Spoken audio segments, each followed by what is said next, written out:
What's up, everybody? Welcome to Podcast Now Back to the Past. I'm Alex, and in this video, I want to take a look at Handsome Jack. We had just done the video on Borderlands 2, did a whole retrospective on it, but I thought, Jack is a character that deserves his own video, especially in this retrospective, looking back kind of form. He really is one of the ultimate villains in any game, and it's been so long since I played Borderlands 2. So going back and just kind of taking a different look at it, a fresh look, really, you start to understand, not only is he amazing, but I want to talk about why, what makes him so special. In the retrospective, I talked about one of the just key things I think is so important about him, beyond, what he actually does and the arc he has. I want to talk about all that stuff in this video, is the limited use of him. And it's something that, in Borderlands, even when I'm recording this video, I'm playing Borderlands 3, so of course the iconic Calypso twins. But you realize that in these games, they don't use these characters as much as you might think they do. They rarely might appear in person. It depends really on the character. Some of your supporting cast will,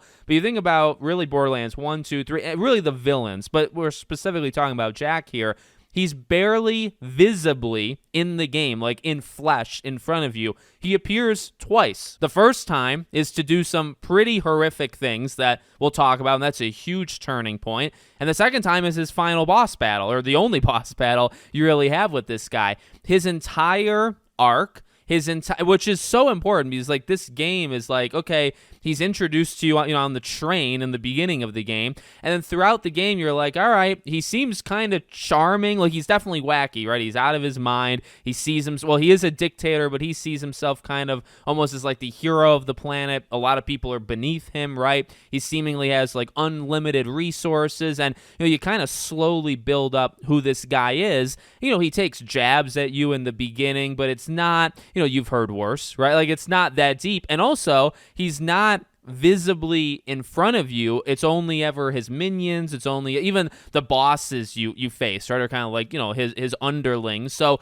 it's he's not that serious to you, in the beginning of the game. And so that's one big part of why I think he works, or it's so incredible that he works, because he's not in the game all that much. So much of it is through people under him. The only thing you get from him is all of his voice logs, all of his live broadcasts, right? And a picture. You just see his picture, on the top right of the screen. It's really his voice, his charisma, his joking nature, how that evolves and kind of changes. And that's something that I really took away upon replaying it, is not only is this guy awesome and he's such a good villain, but he's in the game for, what do you want to say, 3 minutes in front of your face, and the rest of the time is just his voice. So, voice acting, it's so important in video games. It's obviously very important here. And he is multi-layered, in terms of that deeper story. They've really built on this character through the pre-sequel, a little bit in 3, kind of side stuff, but mainly I'd say Tales from the Borderlands 2, right? Those are some really big opportunities to add more to his character, to somewhat fix a little bit of retconning that might have happened, along the way. But, just in 2, you get enough. You get enough of his, background and how he kind of rose up the ranks, and what he did do and what he's doing now. You get all of that. You get enough through even side missions to kind of show not just the kind of guy that he is, but also that little extra depth. I mentioned this in the retrospective, but it's important to mention here. 2 main side quests that I can think of off the top of my head. Number 1 is the jumping off that very large cliff, right? And I think that kind of just captures his comedic and kind of wacky personality, where it's just a random side mission and it's, hey, jump off this cliff and I'll pay you money, right? And it's he seemingly even knows you'll just come back anyway, right? But he does it, or at least in my playthrough, I did it, okay? I jumped off the cliff, and then he mocks you for doing it. He says, hey, just so you know, I'm going to pay you, but you're my blank, right? Because I just proved that you're so weak that you'll do anything for money. You just did what I told you to do just because I promised you money at the end. And it's that's so clever, and it's mixed with that witty comedy I think works so well in Borderlands 2, but it's not just comedy. It has that depth where it's like, this is the kind of guy that he is. The other mission being his grandmother. Now, that one actually has a little bit of deeper meaning because you do actually get to find stuff out.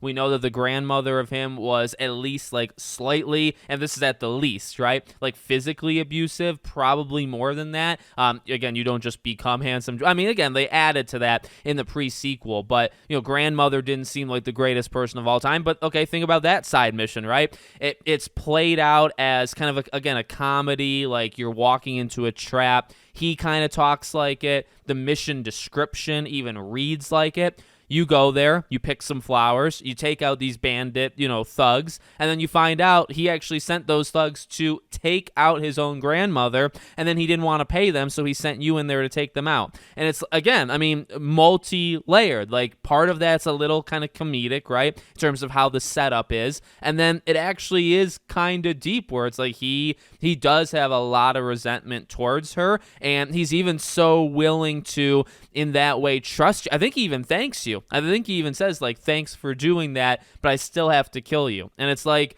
again, that extra layer. And to that, thank you for doing it, but I still have to take you out type thing. That's the whole premise of, like, the entire game, right? That is what's so special, again, especially about a villain that's just not physically there all that much, that build-up. And I think what's so special about it is how they do that build-up. So there's a couple moments I kind of want to hit on, and really only a few, but those are those defining moments in the game and the defining moments of Jack, right? Because, again, in the beginning of the game, and I've even looked up his character just because I didn't actually know some of the behind-the-scenes, like, from Gearbox-type stuff. He was actually pitched as, like, a frenemy type thing where he was going to help you at times, he was going to hurt you at times, but he wasn't, like, the flat-out villain of the game. Then they arguably pivoted too hard and made him a villain, but they made him too comedic. Like, all he would do is joke. Even when what happens to Angel happens, he still is joking his way through it. And then they had to do several rewrites and passes and said, no, we have to make him not one-dimensional. So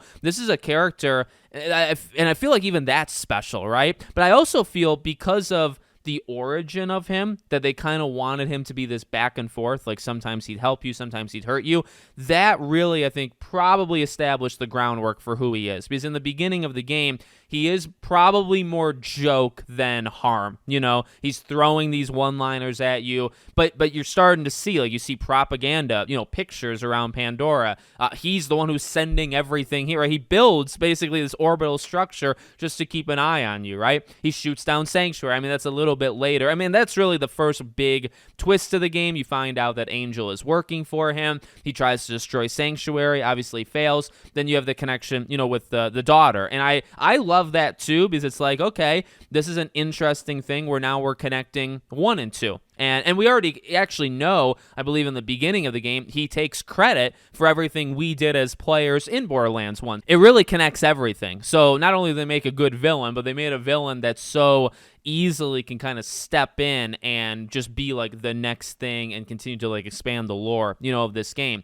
But a couple big moments, okay? Mordecai's bird, Bloodwing, I believe, that was, and I think they talked about it behind the scenes, that was supposed to be a moment where you really started to take this guy, like Handsome Jack, seriously. And this is what I'm talking about with kind of just the clever ways you have to do it in a game where your villain's not there as much, as you have to do it through actions, right? So you have the actions of like the dictator and kind of how crazy and unhinged he is, but now you have to kind of start to make it personal, right? So like he steals a bird, he modifies that bird, and then, there's hope in that mission that, okay, once you subdue it, you'll be able to kind of reverse the effects. But then that last, and Jack's kind of joking with you through the whole time, right? He's saying like, okay, it can do electricity, it can do this and that. Oh, what's that last thing it can do? And he keeps saying it. And he keeps saying, oh, I forget. What's the last thing? And it's explosion, right? So it dies at the end. And I mean, it's a great mission. Again, it's a great kind of arc with what they do with just what Jack is saying.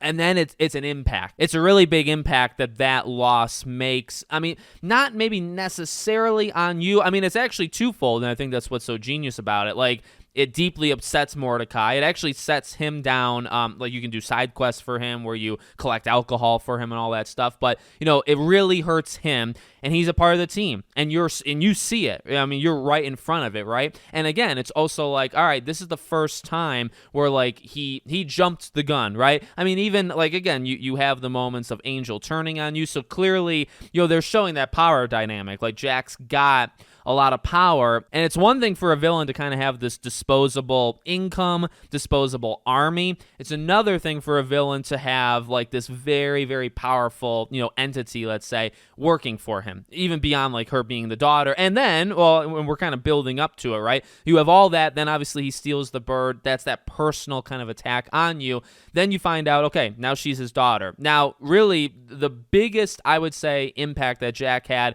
on me as a player going through this game is that just one mission, right? When you're trying to take out Angel. And there's a lot going on. Again, it's kind of the genius of that mission. Like, you have her, but you have her and her back and forth with him, right? This back and forth, like, father-daughter. And this is where you're learning a lot of, like, okay, I mean, I don't want to say, because it's not one-dimensional, right? You can look at it as, well, he's evil, and he's just, like, capturing this girl and, enslaving her for most of her life. And she obviously has incredibly negative opinions to him, which, again, I think that further enforces, like, okay, now you have somebody who's directly tied with him that's telling you just how bad he is. And it's not on this, like world level, right? Like this dictator kind of level. It's no, like, look what he did to this person, right? For her entire life. Look at how he treats her, even though she just wants to stop. Like, literally, she just wants it to end. But then you kind of get this pushback, back, forth, where it's like, well, she actually took out her mom.